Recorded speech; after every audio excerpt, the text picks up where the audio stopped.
It was 11 p.m. on a Wednesday. I had already worked 35 hours that week. I was managing 2 website rollouts at a Fortune 50 company, and we were working around the clock. I was texting back and forth with my boss, strictly business as usual, when he deviated from his normal tone and he sent me a personal note. It said, "Hey, by the way, you're the most talented person on the team." It definitely put some wind in my sails in that moment, but 14 months later, I had failed again. 5th time in 6 years that I had a career derailing moment. You see, talent wasn't the problem. I wasn't faking it. I had plenty of talent. People had been telling me that my whole life. The problem was that I had never stopped to identify what my talents actually were. I was just swinging hard at every pitch that came my way. And that's not stewardship. It's actually wasteful. Think of it this way. Imagine someone telling you that you have a lot of money. You take their word for it because you know you've got a stockpile of cash, maybe you know you've got a little wealth, so you go out and you lease an expensive car. 6 months down the road, you find out that you didn't have enough money for the payments. Worse, you weren't even paying the right currency. You knew when you signed the lease that you had some wealth. You just never took an inventory of what it was actually worth. That's exactly what I was doing with my talents. People had told me that I was gifted, and I believed them. I went all in.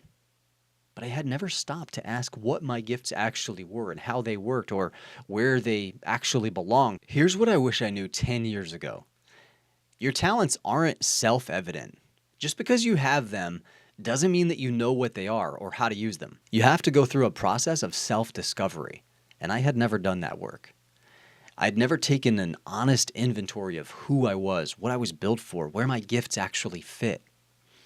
And that gap between being talented and knowing my talents cost me a decade. That decade started around 2012. My first semester at Columbia, I was drowning in a statistics for engineering class, and I hadn't touched calculus in 10 years prior to that. I didn't know how to program in R. I didn't care about any of it, and not a single step of that plan started with me asking who I actually was. That's what happens when you skip self-discovery. You end up in statistics for engineering when you're not an engineer.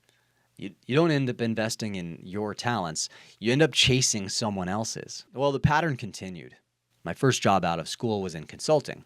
Great company, and my first project with them was a 5-month engagement. Just long enough to learn the work, how to be a consultant, but just short enough to keep my ADHD brain engaged and interested. It was highly strategic, so I was thriving. I just didn't know why. I never took the time during that 5 months to figure out what is it about this role that I'm really enjoying, that I'm good at, that's keeping me engaged. So then I settled. My next assignment, I took a long-term role at an intelligence agency, again with the same company as a consultant, but it was closer to home, it was more stable, a much shorter commute. And what I didn't realize was that I was trading my strengths for convenience. 1 year into that next assignment, I was burned out, I was depressed, and not because the role was hard. It wasn't. But because I was spending every day at work doing work that had nothing to do with who I was built to be. And I was totally disengaged as a result. It caused a personal spiral. I mentioned the enough moment that I had in the last video. But the failure that cost me the most, it wasn't professional, it was actually personal. When my 4th child was born, my wife and my family needed me more than ever. But I prioritized work. I was on an active duty assignment at U.S. Southern Command as the 4-star commander's lead photographer. I speak Spanish, I'm a photojournalist in the reserve, so natural fit, they wanted to send me to Ecuador for a week in September. Well, baby was 6 weeks old, and I probably should have turned it down because I could have if push came to shove. But I hadn't done the hard work of identifying where my talents actually belonged in that moment. Guys, here's what nobody tells you as Christian men. Your talents aren't just gifts. God entrusts these unique gifts to you to steward them. And it starts by stewarding them with those closest to you, your wife, your kids, your immediate family, community. Properly ordered talents means that you can't win at work at the expense of your family. I learned that the hard way. Real stewardship doesn't borrow from your home account to spend lavishly on your job. Think about it this way, going back to our personal finance analogy. Would you ever intentionally withhold your income from your family in order to spend it freely on your coworkers? Probably not. So why do so many of us do the very same thing with our talents? Let's bring it back to the parable of the talents for a minute, Matthew chapter 25. It used to go right over my head. To summarize, there's a master who leaves on a journey, and he entrusts his servants with talents. In the ancient world, a talent was a large, large sum of money. Some of them got 5, some of them got 2. Actually, one of them got 5, one of them got 2, and one had only 1 talent. 2 of them, the one with 5 and the one with 2, they invest, and they double their return. The one with 1, he buries his talent in the ground, and when the master returns, the one with 2 are rewarded. The one with 1 buried talent, he loses everything. You know, for years, I read that story and I thought the buried talent guy was lazy. He wasn't just lazy. He was actually afraid. He had never taken inventory of what he actually had because he was afraid to do that. That was me throughout my decade of repeated failures. So what changed? For me, it wasn't a single moment. It was more of a season. It was gradual. Around 2023, I had the 10x Your Talents framework that I've been talking about forming in my mind. I had kind of the foundation and an idea of what it would consist of, but it didn't fully come together and coalesce until I took a working sabbatical in Rome during the Jubilee year 2025. I was working at the U.S. Embassy and fairly busy, but I had enough clarity, enough time to pray, to travel quite a bit, to spend a lot of time at the gym and get really fit, and I also reconnect with my Italian side. So for the first time in 10 years, I had the chance to step away from what I felt was the extreme pressure of corporate life from my job at a top 5 software company in sales at the time. And I gave myself something that I had never had, something I had never intentionally given myself before. Space. In the ancient world, a talent was a physical weight. So in the parable of the talents, Christ is talking about a weight of gold, a weight of money, massive amounts of wealth that would take up space. It's something substantial, and heavy things require space to move. Your talents are no different. They take up space, they need to grow, and you can't identify what you're carrying. You can't grow something that's hidden if you never stop long enough to set it down and look at it. That's where the inventory began. I finally started taking inventory of my actual talents during the Jubilee year in Rome. So how do you go about this? How do you identify your talents? I'll give you 3 questions to get started. This isn't a personality test, not a strengths assessment. I love those things, but these are just 3 simple questions. And if you click the link down below, you can grab those questions on a free download. Just grab that, write them down. But if you just want to journal about these, if you answer these honestly, it's going to tell you way more about your God-given talents than anything else that I've tried. And I've done it all. I've done all the Myers-Briggs and the Strengths Finder. I love those things. But these 3 questions are foundational and come before any of that. So question number 1, what comes easy to you that seems hard for everyone else? This isn't what you've necessarily worked hardest at. Maybe not what you've been trained to do, like your job. What feels natural to you? What kind of just flows? Where do people ask you for help? Because they assume you just get it. They see you doing what's hard for them, and you make it look effortless. Self-discovery can begin here, because God didn't design you randomly. The things that come easy to you These are clues.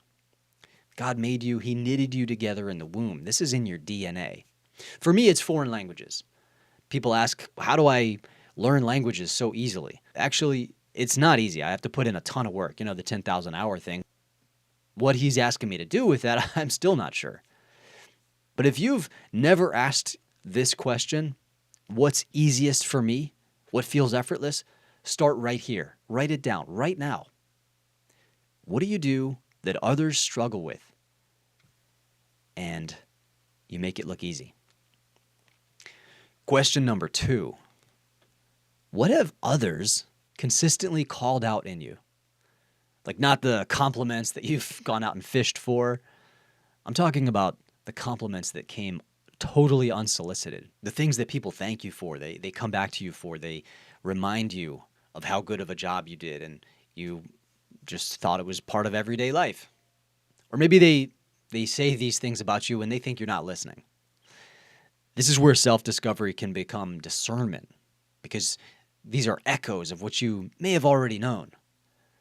Your talents were never meant to be identified in isolation. God placed you in a community. We're part of this body of Christ. You're in a family, a church, a team.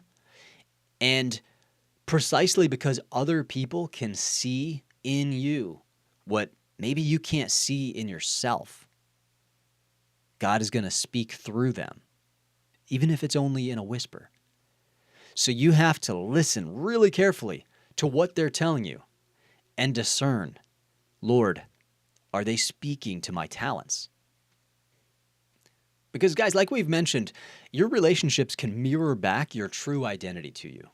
The people who know you the best see the talents that God has entrusted to you, even if you can't see them yourself. The paradox here is that self-discovery isn't done by yourself. It's done through others. Question number 3. What do you keep returning to, even when it costs you? This is where you're doing things that aren't convenient.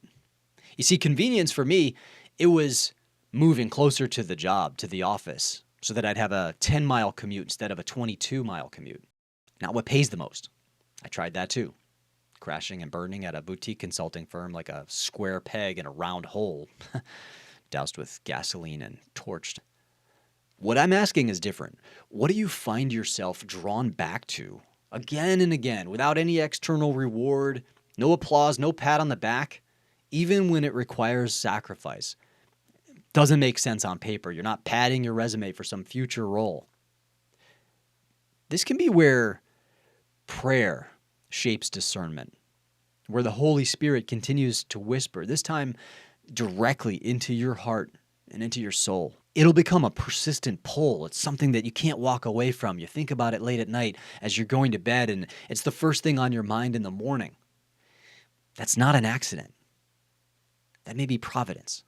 God revealing you to yourself over time through patterns that you may not have even noticed yet. Remember this. You're God's unique and priceless masterpiece. Your talents are the brushstrokes that He paints with and that you'll glorify Him with. But you've got to be still enough. He's not going to paint on a moving canvas. You got to be prayerful enough to see the painting taking shape.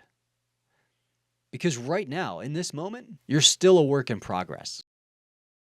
So where do we go from here? Well, now you know what to look for, but knowing isn't quite enough. That's exactly where most men stop. Before the next video, I want you to do one thing. Write down the 3 questions we just covered, or you can go ahead and download them from my Google Drive and answer them honestly. In the next episode, we're going to take what you discover, what you write down, and we're going to build something with it. The man in the parable with 1 talent, he didn't lose his talent because he was ungifted. He lost it because he showed up essentially empty-handed. Don't be that guy. I'll see you next week.